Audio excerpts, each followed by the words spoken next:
Mechanics. Conservation of energy. Conservation of momentum.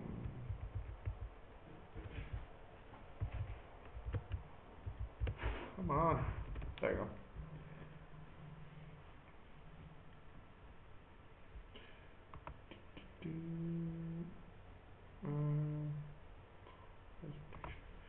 Okay, we can write that down. Get started. Conservation momentum, also called collisions.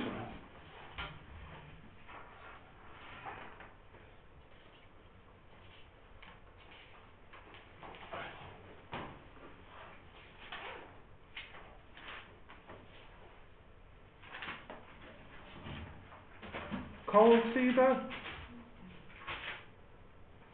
You look very bundled up. Very cold. Is it? Are you sick? No. No? You're just cold? Okay, you got that? Yeah. Conservation momentum. Okay, so what does the word collision mean? Does anyone know this word, collision? When something lands on the surface. Yeah. Crashes. Yeah. So, this is the picture I have in my mind when I think of collisions, like the snooker ball hits another snooker ball. This is a collision. It's a special type of collision in physics between two masses. That's what we'll be looking at. So when two masses come together, and there's no external force acting on the colliding system. So let me try and explain that here in a little picture. Okay, so imagine here is like the system, and you have one little ball here, it rolls along and it hits this guy here, and there's no force. Now you might say, well, no, there is a force, because wasn't there some force here with the snooker cue to get it moving?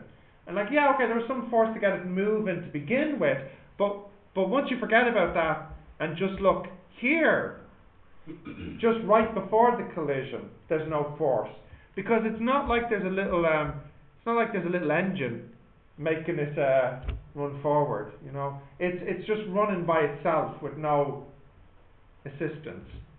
So that's what I mean when I say no external force. So maybe you have some force to get it going to begin with, but after that it just comes together by itself with no little engine. So now to the formal definition of collision. So we kind of have this picture in our mind. What exactly do we mean? Actually, you know what? Maybe no. I feel that's important for you to write down. No, that is important. So these collisions in physics, they have no external force. That actually is important. No external force.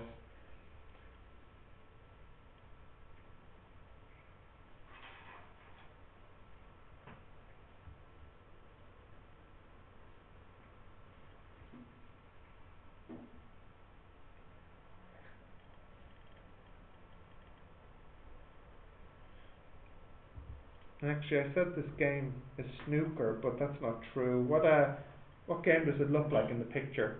Pool, yeah.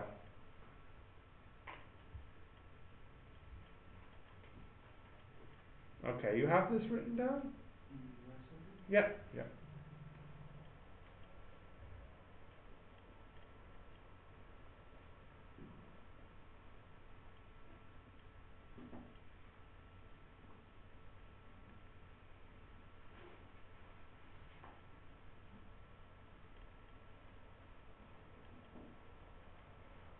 Got that? No problem, Joe. Which word are you on? System. Oh, last one. All right, system. All right. Okay. So now, do you have a fever? Yeah. Well, I was wondering, because you're so wrapped up, you see. Okay. Remember we did conservation of energy, which means the energy is not created or destroyed. You kind of have something similar with collisions. You have the conservation of momentum, and that says during a collision between masses in a closed system, the momentum will be conserved. So that means, as a formula, if you were to look at the momentum here and here, before they collide, then they collide, and you look at the momentum after they collide, it should be the same. So before they collide is this. This is the momentum of the first one, this is the momentum of the second one, because it's mass by speed, mass by speed. This is the momentum of the first one after collision, and this is the momentum of the second one after collision. And what I'm saying is when you add these together, the before and the after should be the same. Okay? Where M1 is the mass of the first object, M2 is the second, obviously. U1, I think you can see this, U1 is the velocity of the first object at the beginning, and U2 of the second object. V1 is the velocity after the collision for the first one, and V2 is the final velocity of the second one. But I think you probably could guess that anyways. What you really need is this and the formula. There's no need to write all of this down.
Okay, got that?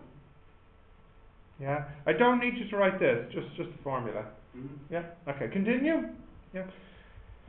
So, broadly speaking, there are two types of collisions. We call them elastic, and for these types of collisions, what happens is the kinetic energy is not converted in other forms of energy. So, for example, if I take my two hands, okay, and if I hit them together, you hear sound. Where did that sound energy come from? It came from the kinetic energy in my hands. Also, my hands will be a little bit warmer. That energy came from the kinetic energy moving them towards each other. If the kinetic energy does not change into other energy, then we call it elastic. Now that's not realistic, right? When you have two things that crash, what usually happens? Well, usually you hear something and they're usually both warmer, right? Yeah. So this one is not realistic, okay? The next one is realistic, called inelastic. And here, some kinetic energy is converted into other forms of energy, usually heat and sound, okay? So how can you check if it's elastic or inelastic? Well, it's like this. If you calculate the kinetic energy before and the kinetic energy afterwards, if they're equal, then we say it's elastic. And if they're not equal, because what would happen is some of the energy changed into heat, then we say it's inelastic. Okay, so this is important because this is how you can check. Actually, you know what? To make it even a little bit clearer, I'll write this TKE. What do you think that stands for? TKE. What do you think the T stands for? Have a wild guess. Oh, no. Much simpler than that. No. Total. Total kinetic energy before equals total kinetic energy afterwards. total kinetic energy before does not equal total kinetic energy afterwards. This one is for elastic and this one is for inelastic. And there's the definitions there.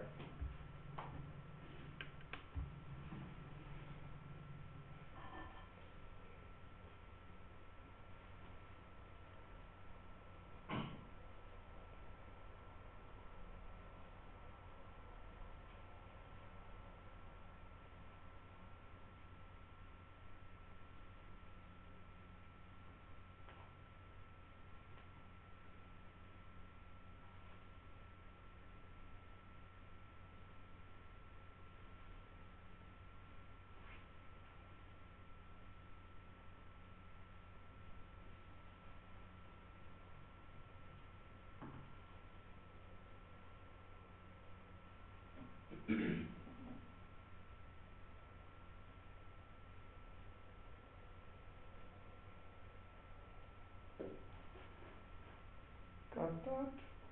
Yeah. So, tell me a collision which is definitely inelastic, like it's obviously inelastic. Think of two things that could collide, where there's lots of energy converted into heat and sound and other stuff. What do you think? Any ideas? Car Car crash, yeah. Good. But isn't there a force? Yeah, I know, that's the funny thing. In the physics, when we imagine two cars crashing, we kind of just ignore that there's a force in the engine. It's a bit of a cheat, really. And then what about elastic? What's a collision which is close to being elastic, where we don't get much heat or much sound? Football colliding into post. Football. Collision of two molecules. Okay, two molecules perhaps. Something on day-to-day level perhaps. I think with like the sports, you know, snooker ball or golf ball or something like this. I mean, you never get elastic in real life. You can get close to it. Can you go back to the equation? Oh, well, it's not it's just, yeah, the different situations, either they're equal or they're not. Yeah. Continue? Mm-hmm. Yeah, and Yeah. Yep. Alright, so let's have a look at an example. A 1 kilogram trolley, which is like just a little toy car, is rolling towards a stationary, that means it's not moving, 2 kilogram trolley at a speed of 3 meters per second. When they collide, they stick together. So what you have here, if I draw this for you.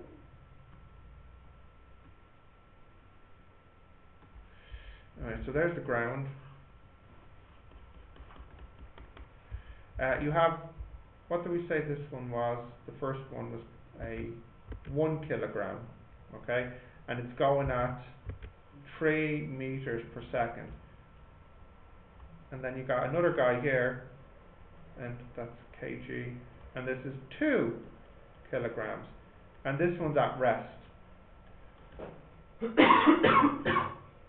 So what happens is, that guy is moving over there, they collide, and they both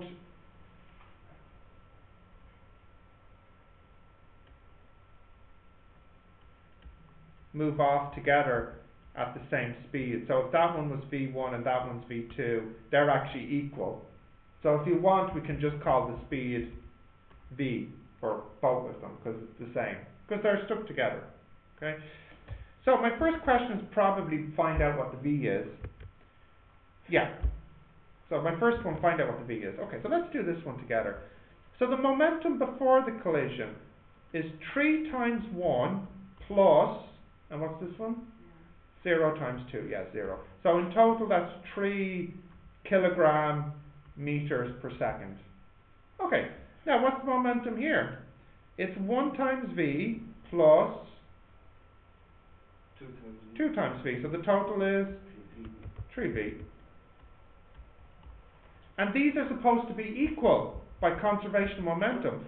So it means that 3 is supposed to equal 3V. So that's easy then. What's the V now? 1 meter per second. And that's the answer for part A.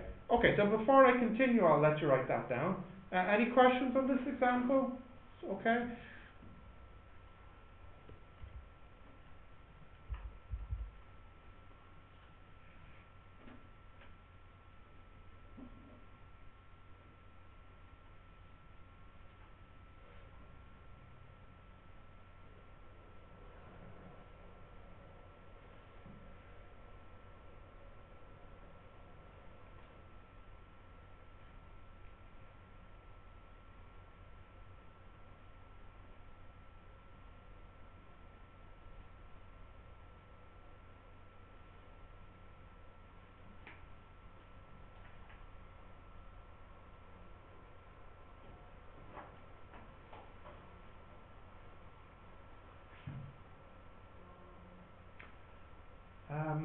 Not too difficult, right? Start with. It's okay? Yeah? Shall we look at the next part? Okay.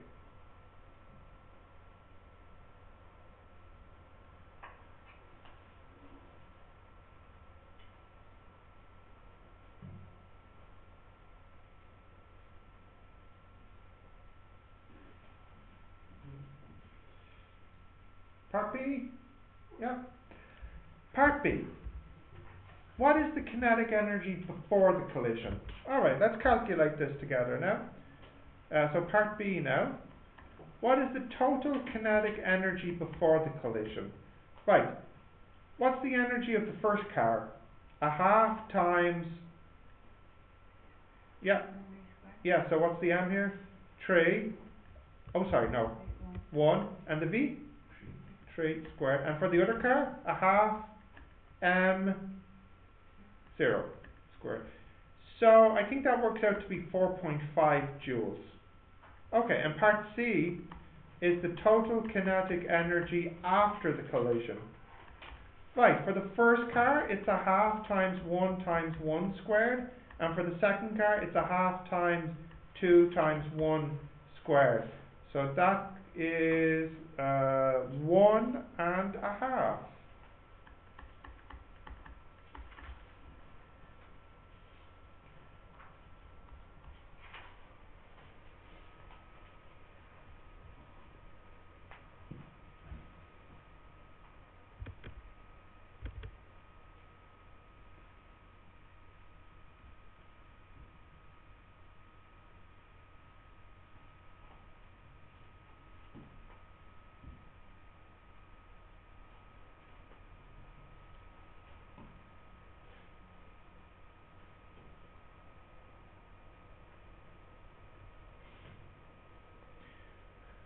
Yeah, so tell me, for part D, is this elastic or inelastic? Inelastic, yeah. Inelastic, as 3 joules were lost to sound and heat. Now, let's say this was given in an exam. Can we just say total kinetic energy 1 is not equal to Yeah. kinetic energy 2? Yeah. Okay. E. What's the impulse? Do you remember? Anyone remember the formula for impulse? Think back. Impulse. Anyone remember? That's it. So the impulse on the 1 kilogram trolley equals m1v1 minus m1u1.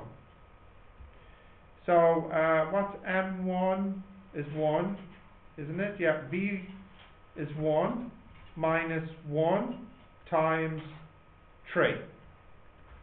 So that's equal to minus 2 kilogram meters per second. Right, what's the impulse on the second trolley? That's m2v2 minus m2u2. So that is 1 times 2 minus 0 times whatever it was, 2. So that's equal to 2 kilogram meters per second.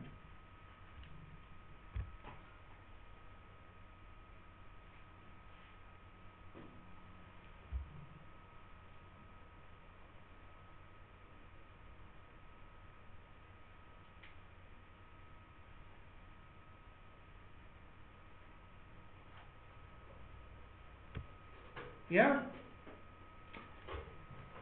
Now, here's a question for you. Get you thinking. So, I know these are quite small, but imagine that somebody was in this 2 kilogram trolley and somebody was in the 1 kilogram trolley. So which trolley do you think puts more force on the other trolley, exerts more force when they collide? So they collide, obviously, and one will push against the other and the other one will push back. So who do you think is pushing more, or which one is exerting a greater force? The 1 kilogram. The 1 kilogram, and the reason being? The acceleration is 0 with 2 kilogram. Yeah, so you're seeing it as the 1 kilogram is moving quite fast when it hits into the 2. So you feel like it's force. Does anyone think it might be the other way? That because the 2 kilogram is bigger, it pushes back more on the 1 kilogram? What do we think? No, so we all feel the one moving very fast must be exerting a lot of force on it. Yeah? So let's calculate that. Do this as like a part F. So we have the impulse on the first one is -2, and the impulse on the second one is +2. Yeah? Now, I want to divide both of these by the delta t. The delta t is the time that they're in contact when they collide. Remember this, the contact time. Yeah? Does anybody remember what delta p divided by delta t is? Force, okay. So, just to make this calculation a little bit easier, we'll just pretend that the delta t is 1 second, just to make the numbers a little bit easier. It doesn't actually matter what it is, because it'll be the same number for both, because obviously they're in the same collision. So this one here will be F1, the force on 1 equals 2 newtons, -2 newtons, and the force on 2 equals 2 newtons. Now what is that telling us? They're equal, yeah. So when they collide, the force one of them exerts on the other is the same as the force the other exerts on the first one. The only difference is what? The direction. This should remind you of something we did.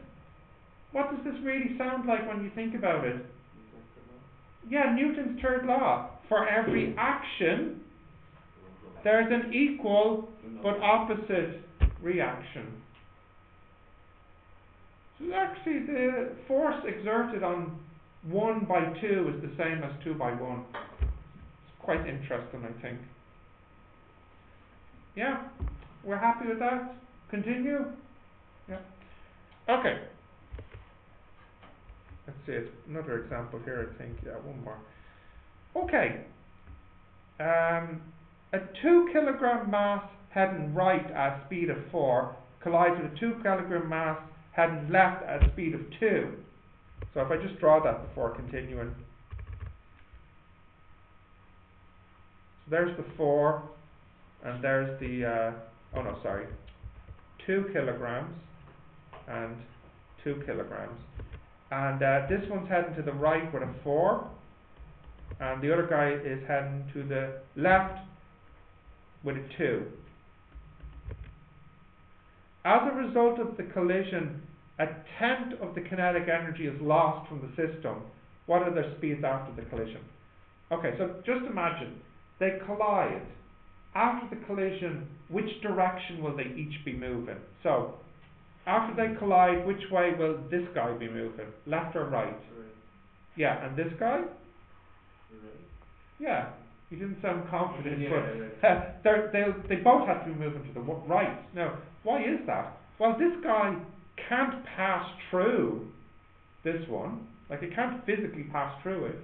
Yeah, and because this one is going so much faster than the other one, it's going to be like this guy's moving slow, this guy's moving fast, and they collide, and he kind of gets scooped up and moves along to the right. Yeah. So afterwards, we picture it like this. This one is moving to the right with V1, and this one's moving to the right with V2. But we also know which one is bigger, V1 or V2. No. After the collision, V2 has to be bigger. Because if V1 was bigger, then it will catch up and collide again. You know, it's almost like it gets pushed away. You know, like almost like if you throw a baseball at a baseball bat. We all agree that the baseball will move away faster than the baseball bat. Yeah. So let's calculate this. I give you one extra piece of information. I say, as a result of the collision, a tenth of the kinetic energy is lost from the system. Okay, a tenth is lost. So first, let's do conservation momentum. M1 U1 plus M2, and what's my U2 here? What's U2? Yeah, sure. Yeah.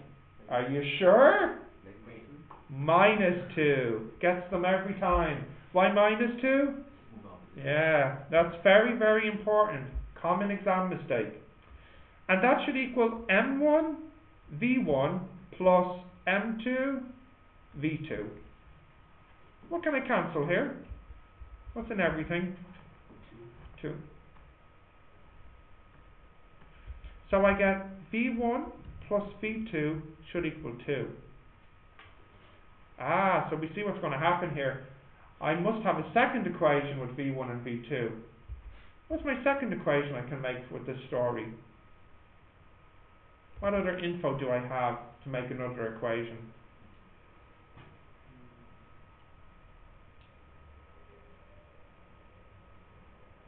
Kinetic energy? Yeah. 10% is lost, okay? So how could I write that as an equation? So I could say something like total kinetic energy at the beginning. Like, how could I express the fact that 10% is lost? 1/10.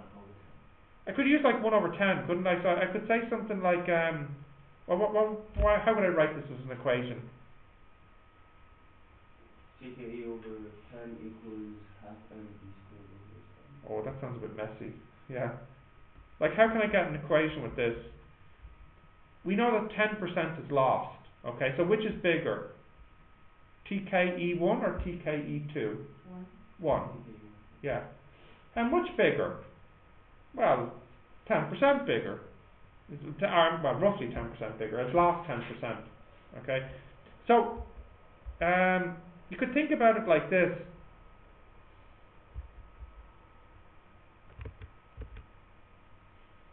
If 10% is lost, then this guy would be a little bit smaller. How do I make this a little bit bigger to make it equal again? Yeah, it's like you'd have to multiply it up a little bit. Now it's not quite multiplying by 10, because I think I said a tenth is lost. So what would I have to multiply or divide here by to make this guy back up to its original value? Yeah. I have to divide this by 0.9. Now why? Think about this. If I go to the side here, okay? If I have, 140, and I want to reduce this by 10%, I would multiply it by 0.90. That would make it 10% smaller. So if I want to undo that, I would divide by 0.9.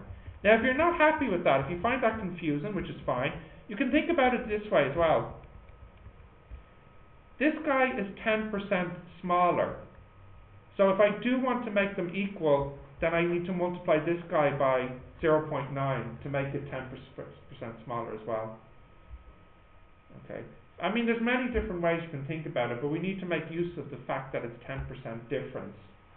In fact, you could even perhaps do it like this. You could say TKE1 minus TKE1 over TKE1. That will equal times 100.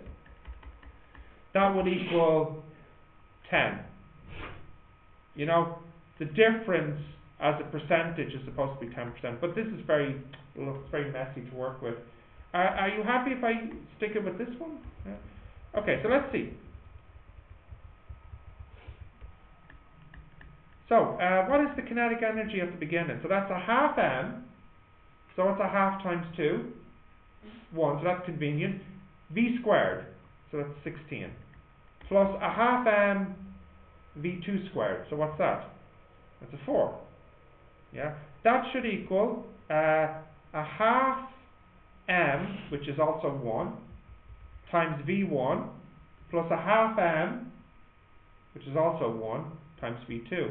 Now, so you can see why I picked 2 kilograms as the mass, because the half times 2 is 1, so it's kind of handy. So that's V1 plus V2, that's 20 times 0.9, so that's 18. Yeah? Right, wow, this is nice and easy, isn't it? Oh, no, I've done something wrong. Ah!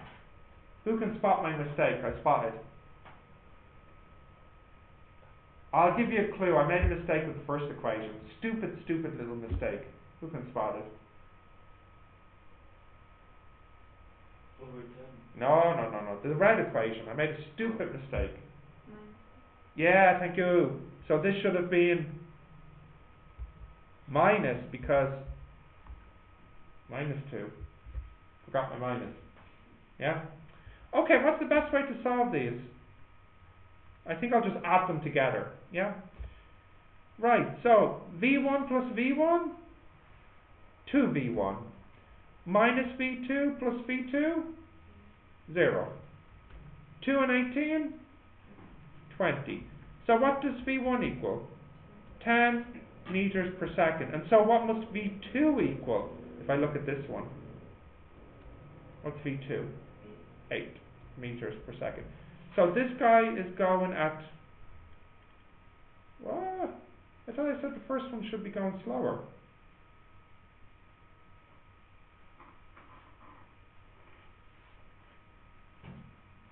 Wow. Okay, the first one's going faster. That's shocking. And that's going 8. That feels so wrong. So wrong. Ah, because I made a stupid other mistake. Flip it. Excuse my language. What was my stupid other mistake I made with the red equation? This is disgraceful. I made some stupid mistakes there. Stupid mistake. What did I forget? Ah, come on. Look at my stupid mistake.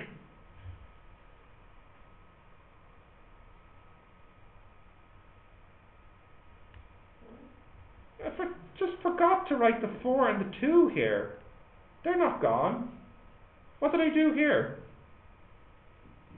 Divide by 2, but I still have the 4 and the minus 2 here. So I divide by 2 again. Yeah? So what does this become now? 2V1 minus V2 equals 1. Disgraceful. And V1 plus V2 equals 18. Right, add them together. I get 3V1 equals 19. So V1 equals 19 over 3. That's correct, I hope. And V2? What's 19 over 3 as a decimal? It's 6.3. So if I do 18 minus 6.3,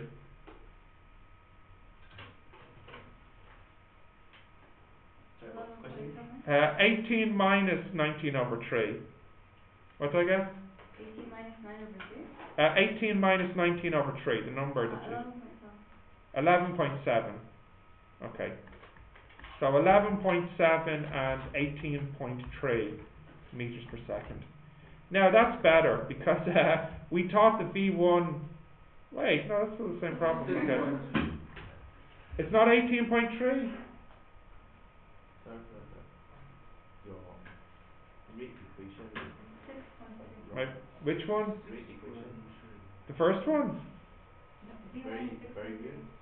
This one's wrong? Do you know what? We'll just start it again. Start it again. It's gone too bad now. Let's start again. Right. Now please, if you see me writing something down wrong, you should tell me as soon as you see it. I didn't notice anything. But that's also concerning too, you know? Because I have 6 eyes looking at this, you know. Right, okay, what did we say the masses were? 2 and 2. And this one, U1 is 4, and U2 is minus 2. Okay, and then they collide and they move off. Now, I really think V1 should be smaller than V2. It doesn't have to be, because maybe it collides twice, but I really think V1 should be smaller than V2. So let's together make the conservation of momentum. So you guys tell me, what's the first equation here? So it's 2 times 4 plus 2 times minus 2 plus, or equals 2v1 plus 2v2. Right, now let's not do any fancy cancelling. 2 times 4 is 8. 8 minus 4, 4. Right, now carefully we'll divide by 2. So v1 plus v2 equals 2. Right, I think we can be agreed on that. Agreed? Agreed, okay. Right, now let's look at the energy. So the energy before the collision is a half times 2 times 4 squared, which is 16, plus a half times 2 times minus 2 squared, which is 4. So this will be 20 joules before. Is that okay? Now, tell me what the total kinetic after should equal. If it loses 10%, what should it equal? What number? So it was 20 before they collided, and then you knock off 10%, 10% is lost. So what is it afterwards?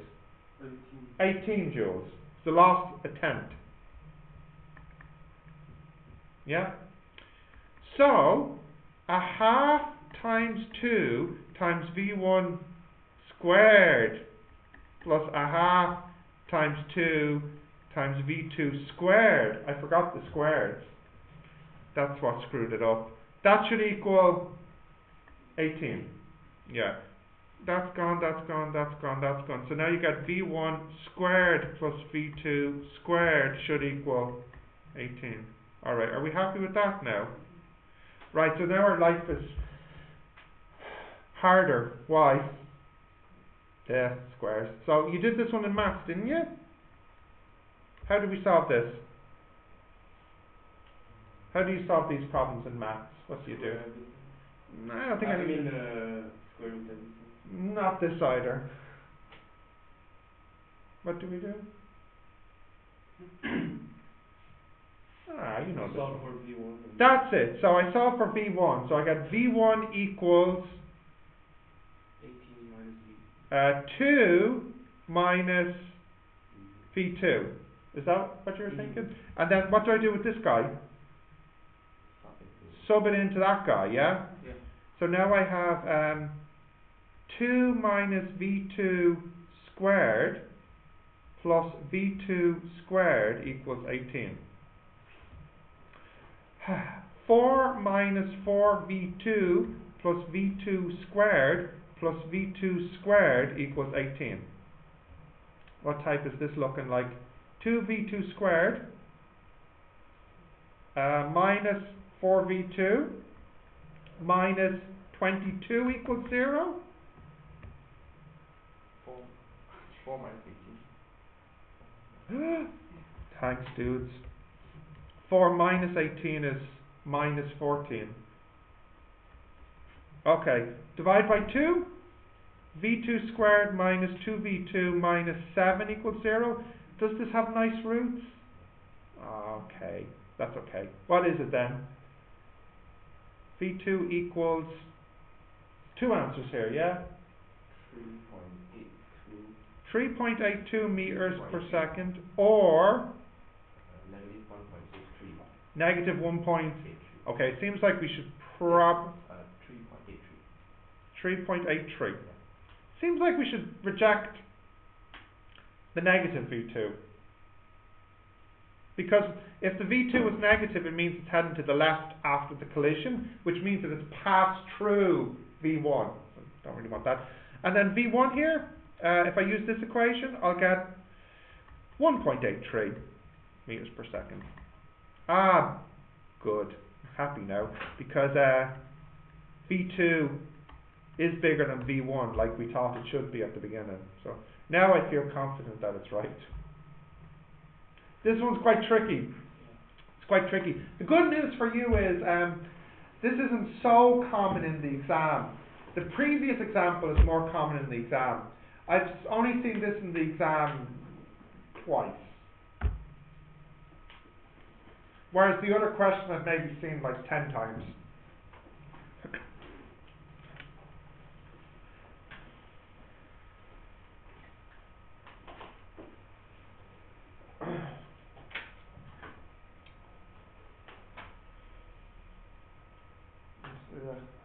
My basic problem is that I'm thinking too much about lunch and not enough about maths.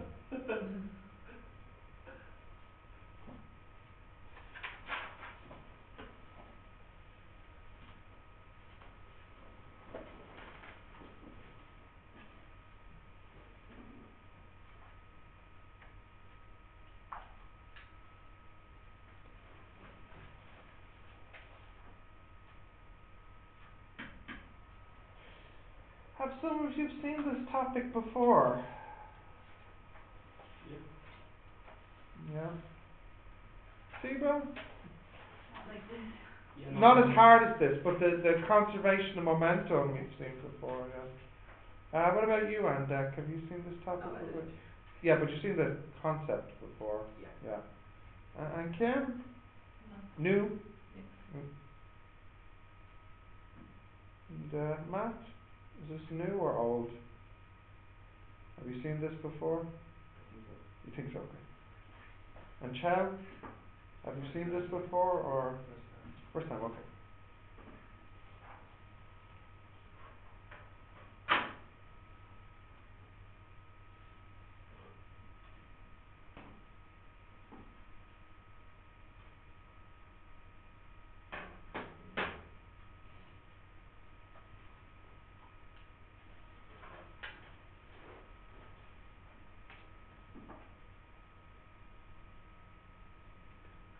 Okay. Can I close this, Siba? Are you still running? Yeah. Yeah. Which part are you at? Smiley face? No, before. Before smiley face, okay.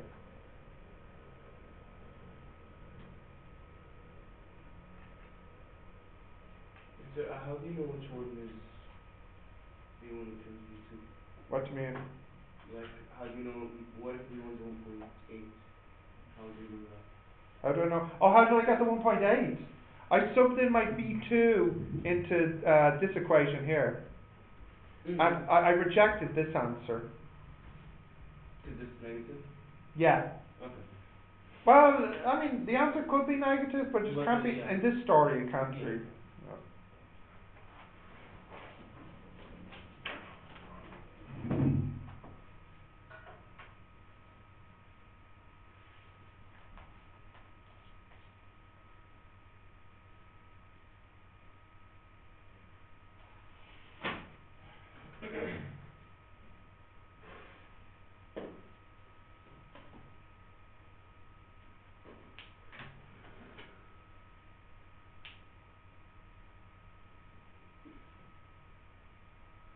Got that? Yeah, it's okay. So, I think that's it actually, but I have the questions here. Now, just before you start them,